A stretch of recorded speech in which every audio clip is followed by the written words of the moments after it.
Hello madam, hi. Hi. చెప్పండి madam, ఎలా అనిపిస్తుంది? నౌ హ్యాపీ ఒక సక్సెస్ అచీవ్మెంట్ అయినందుకు. సో ఇక్కడ deputy register of cooperative societies వచ్చింది గ్రూప్ 1 రిజల్ట్స్లో.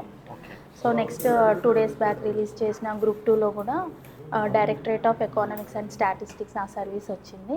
బట్ ఏంటి అని అంటే ఇప్పటివరకు మల్టిపుల్ ఫెయిల్యూర్స్ తర్వాత సక్సెస్ చూడడం చాలా హ్యాపీగా ఉంది. ఎన్నిసార్లు అటెంప్ట్ చేశారు?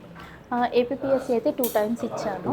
2 times. లాస్ట్ టైం ఇంటర్వ్యూ వరకు వెళ్ళాను, కానీ అప్పుడు ఫైనల్ లిస్ట్లో లేదు. ఇప్పుడు ఫైనల్ లిస్ట్లో ఉంది. ఎక్స్పెక్ట్ అయితే చేశాను ఏదో ఒక సర్వీస్ వస్తుంది అనేసి, బట్ మంచి సర్వీస్ వచ్చింది, అందుకు హ్యాపీగా ఉంది. So next already UPSC attempts ఇస్తూ ఇప్పటి వరకు ఇంటర్వ్యూ వరకు వెళ్ళాను. సో నెక్స్ట్ ఫ్యూచర్లో అది కూడా రాస్తాను.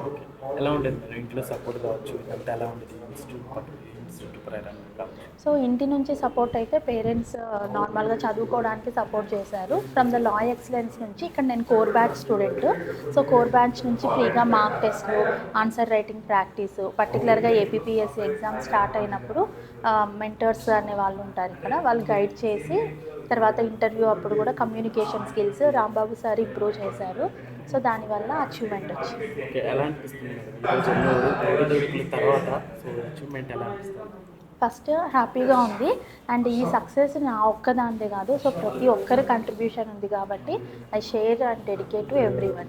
నెక్స్ట్ ఇంకా ఎలాంటి ప్లాన్? నెక్స్ట్ ఇంకా ఏంటంటే నెక్స్ట్ నోటిఫికేషన్స్ వస్తే నెక్స్ట్ ఇంకా ఫర్దర్ ఇంకా మంచి పోస్ట్, నెక్స్ట్ యూపీఎస్సీ ఉంది, అది కూడా రాసి ఇంకా మంచి పొజిషన్ తీసుకొచ్చుకోవాలి. అండ్ దట్టు మంచి సర్వీస్ ఇవ్వాలి. ఈ ఫీల్డ్కి రావడమే రీజన్ అది కాబట్టి ఆ సర్వీస్ చేస్తేనే కొంచెం సాటిస్ఫాక్షన్ ఉంటుంది. అదే goal. Okay, thank you. Okay.